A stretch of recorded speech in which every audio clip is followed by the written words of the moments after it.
Oi,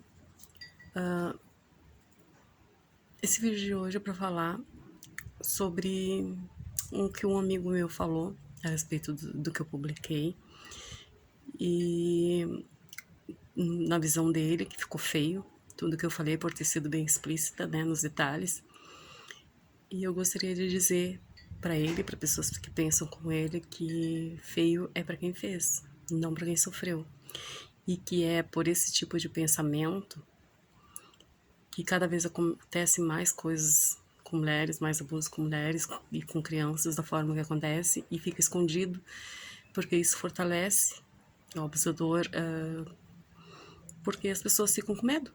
Medo de falar porque fica feio, medo de contar para os familiares, por medo da rejeição, por medo do que vão falar e por medo da imagem que vão ter da pessoa, né, o que vão falar a respeito dela e tal, porque normalmente a culpada é quem sofreu.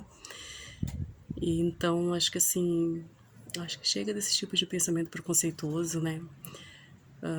Porque pensar dessa forma hoje em dia assim é absurdo e ninguém sabe o que acontece na vida de uma pessoa, ninguém sabe o que acontece na vida de principalmente de uma criança, muitas vezes que sofre um absurdo desses e que ainda tem que escutar quando resolve falar que ficou feio por ela ter falado, que fica feio ela ter falado sobre isso.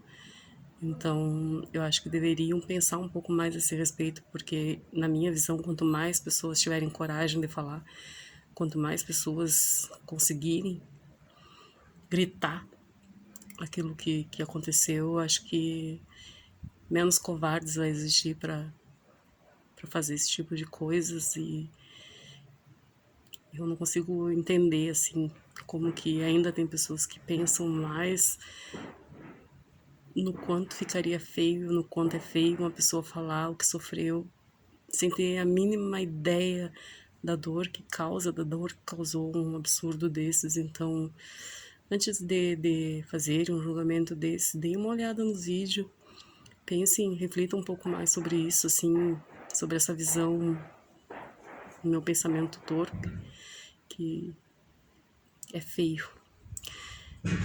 Feio é pra quem fez, não pra quem sofre.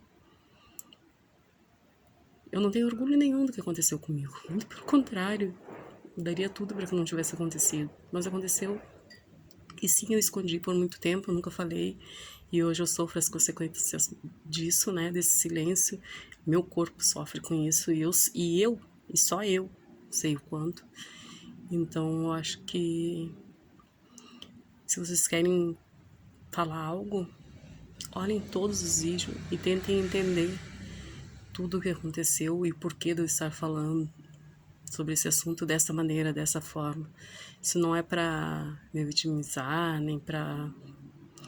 Isso é para fazer com que as pessoas falem mais, para fortalecer as mulheres e dizerem que não é feio não. Falar não é feio. Tem que ser feio para quem fez. Quem fez tem que ter vergonha, não quem sofre. Então eu acho que chega de acontecer esse tipo de coisa, as pessoas ficarem impunes porque existem pessoas que vão dizer que é feio falar. Chega, gente, pelo amor de Deus, assim, não dá pra entender algumas atitudes de algumas pessoas, pensamento de algumas pessoas a esse respeito, porque pra mim, eu não consigo entender muitas vezes, assim. Eu tento, juro que tento, penso, né, o porquê de tudo, mas até hoje em dia até consigo falar sem chorar, tocar no assunto e tal, mas ainda me incomoda quando alguém chega pra mim e diz assim, ai, que feio que tu fez. Que feio falar o que tu falou, da forma que tu falou. Isso dói. Dói pra caramba. Então, reflitam sobre essas coisas que são ditas sem pensar. Porque vocês podem estar machucando uma pessoa de uma maneira que vocês não conseguem entender. Não conseguiriam entender. Obrigada.